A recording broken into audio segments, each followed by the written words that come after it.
दोस्तों, आपने इन दिनों अखबारों में और वेरियस अदर मीडियम से हेल्थ बजट के ऊपर डिस्कशन सुने होंगे, जिनमें लोगों ने अलग अलग तरह की राय हेल्थ बजट को लेके जताई।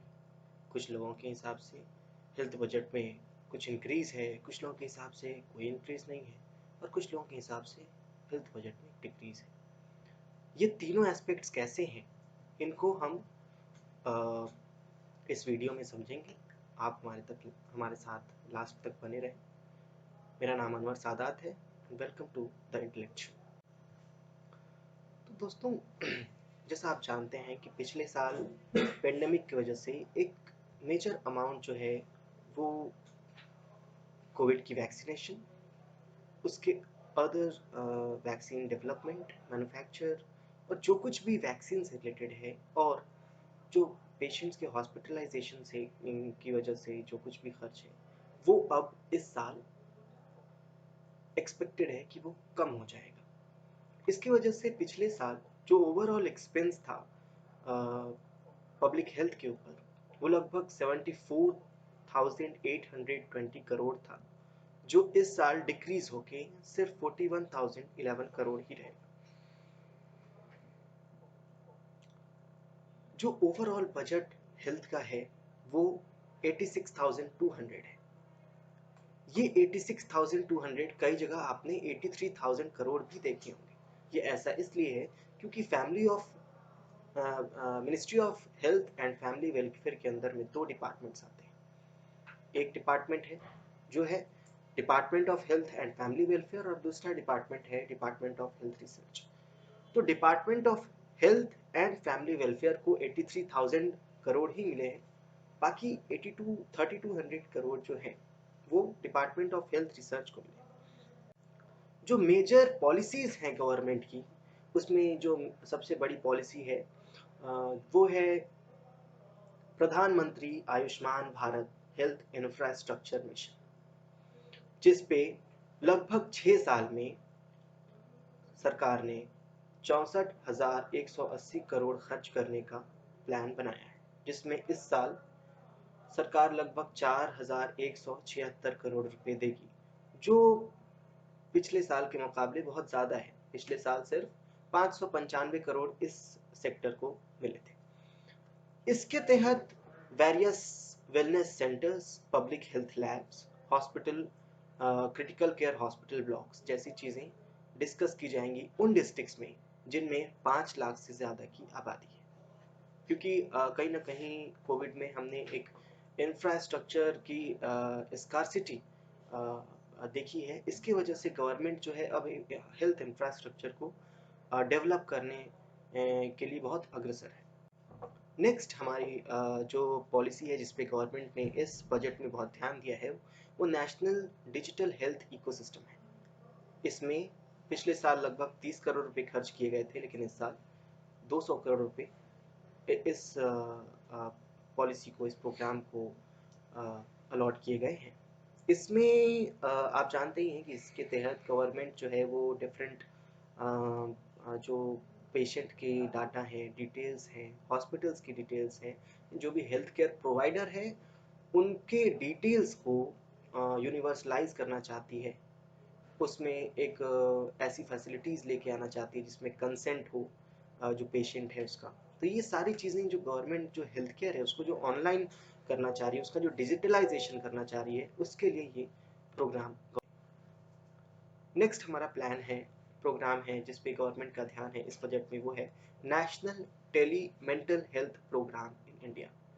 इसके तहत government 23 tele mental health centres को डेवलप करेगी, जिसमें national institute of mental health and neuro sciences का की हेल्प ली जाएगी। इस को लेके भी एक बहुत पॉजिटिव रिव्यू जो पब्लिक हेल्थ स्पेशलिस्ट हैं, पब्लिक हेल्थ प्रोफेशनल्स हैं, उनकी तरफ से आई है कि गवर्नमेंट मेंटल हेल्थ के ऊपर ध्यान दे रही है। टेली मेंटल हेल्थ सेंटर्स वो सेंटर्स होंगे जहाँ पे आप जो मेंटली इल पेशेंट्स हैं वो थ्रू कॉलिंग या और अदर तरीके से भी सर्विसेज ले। अब बात करते हैं कि डिफरेंट प्रोजेक्ट्स जो टोटल सेंट्रल के जो अलग अलग सेक्टर्स हैं उनमें क्या इन्वेस्टमेंट हुआ है। तो टोटल सेंट्रल सेक्टर स्कीम जो है उसमें गवर्नमेंट का जो एलोकेशन है वो लगभग 43.5% इंक्रीज हुआ है। और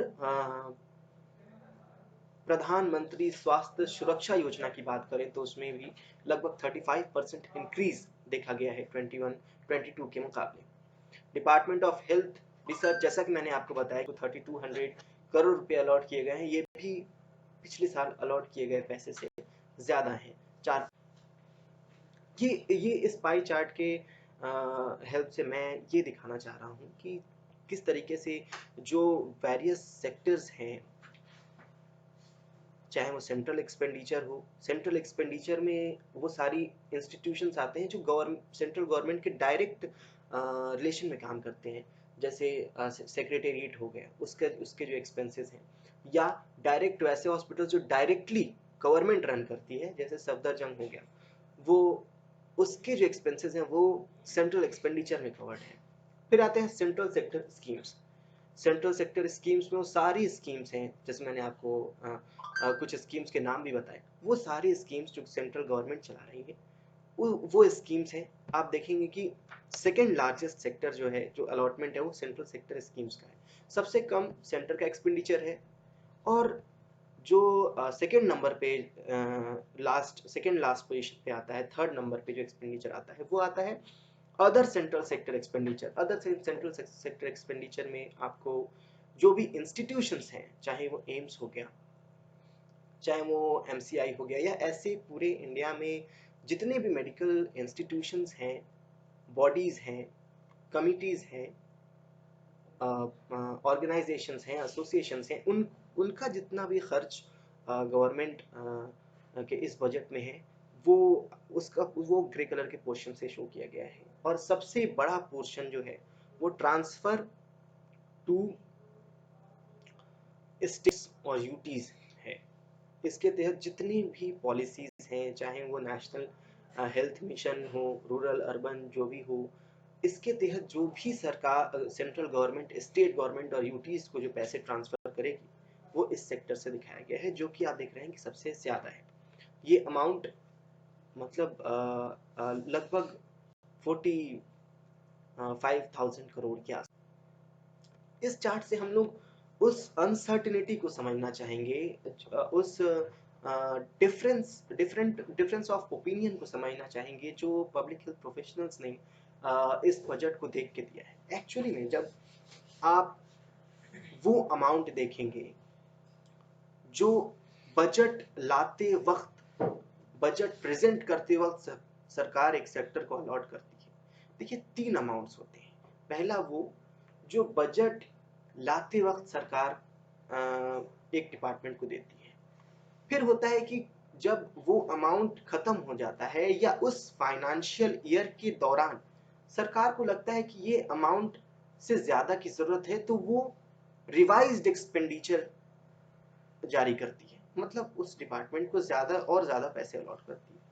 और जब वो फाइनेंशियल ईयर खत्म हो जाता है तब एक्चुअली पता चलता है कि कितना परसेंट पैसा खर्च हुआ, क्या टोटल अमाउंट खर्च हुआ। फिर वो होता है एक्चुअल एक्सपेंडिचर। तो क्योंकि 20-21 का सेशन खत्म हो चुका है, इसलिए ये जो अमाउंट 77,569 का आप देख रहे हैं ये एक्चुअल एक्सपेंडिचर है। लेकिन 21 और 22 का चल रहा है, अभी 22 के मार्च के बाद आएगा जो एक्चुअल एक्सपेंडिचर है। तो यहाँ रिवाइज्ड एक्सपेंडिचर है जो है 82,000 करोड़, वो लिखा गया है।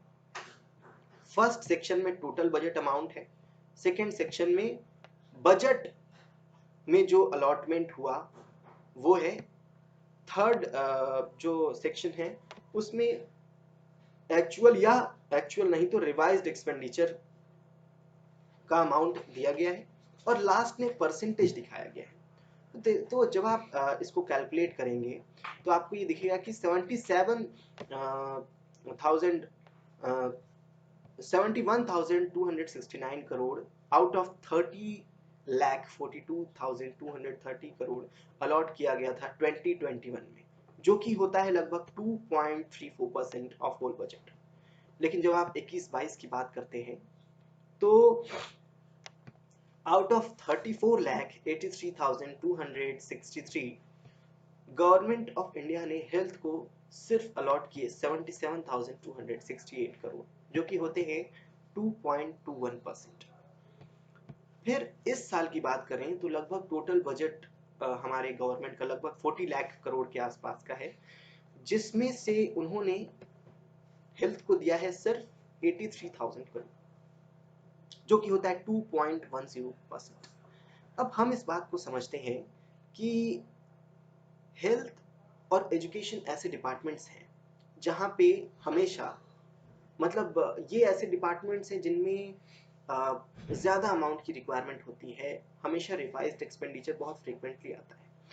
आप ये देखेंगे कि 22-21 का जो एक्चुअल रिवाइज्ड एक्सपेंडिचर है, एक्चुअल एक्सपेंडिचर है, उससे कम ही है 21-22 का बजट एक्सपेंडिचर। 20-21 में जो टोटल खर्च हेल्थ डिपार्टमेंट हेल्थ मिनिस्ट्री को दिया गया है, हेल्थ के ऊपर करा गया, उससे कम है वो अमाउंट जो बजट में दिया जा रहा है। फिर आप जो रिवाइज्ड एक्सपेंडिचर जो आया है 21-22 का, उसको देखें तो उससे कम आपको इस साल का बजट दिखेगा, मतलब कुछ 80 करोड़ रुपए ज्यादा है, जो कि बहुत ज्यादा नहीं है। तो इससे ये दिख रहा है कि कहीं ना कहीं सरकार जो है वो बहुत खुल के नए प्लान्स, नए प्रोजेक्ट्स इस हेल्थ में लेके आने में कहीं ना कहीं एक हिचकिचाहट है। उसके ऊपर से बहुत लंबे टाइम से ये डिमांड रही है इस कंट्री के जो हेल्थ एक्टिविस्ट्स हैं उनकी, जो भी हेल्थ केयर प्रोफेशनल्स हैं उनकी, कि कम से कम 3% तो एटलीस्ट जो बजट का है वो हेल्थ को दिया जाए। आपको मैं बता दूं कि अमेरिका में जो हेल्थ का बजट है लगभग 10% होता है। उनके बजट का 10% आप समझ सकते हैं कि कितना होता होगा। Although they have a less population than India, they have some more healthier people, तब भी वो कितना इन्वेस्ट करते हैं हेल्थ के ऊपर। लेकिन हमारा जो ओवरऑल परसेंटेज है टोटल बजट का जो हेल्थ में एलोकेट हो रहा है, वो धीरे धीरे और कम ही होता जा रहा है बढ़ने के बजाय। 2.34% था 20-21 में, 2.21% हुआ 21-22 में, 2.10% हुआ 22-23 में। हाँ, जो अलॉटेड अमाउंट है, एलोकेटेड अमाउंट जो है वो बढ़ रहा है, लेकिन टोटल परसेंटेज जो है वो होल बजट का वो घटता जा रहा है। इस बात को गवर्नमेंट को और सीरियसली लेना चाहिए कि इवन पेंडेमिक में एटलीस्ट ये चीज़ नहीं होनी चाहिए थी कि ये हो कि ऐसे परसेंटेज ओवरऑल डिक्रीज करे। हमें हालांकि गवर्नमेंट अब हेल्थ इंफ्रास्ट्रक्चर पे काम करने की कोशिश कर रही है, उसके आने वाले 5 साल को लेके उन्होंने जो भी प्लान बनाए हैं वो बहुत क्रूशियल है, लेकिन और भी जगह काम करने की ज़रूरत है और अच्छे तरीके से काम करने की ज़रूरत है इस हेल्थ फील्ड में। आप लोगों की क्या ओपिनियन है इस चीज़ को लेके, आप लोग कमेंट सेक्शन में ज़रूर बताएं। Thank you, God bless you all.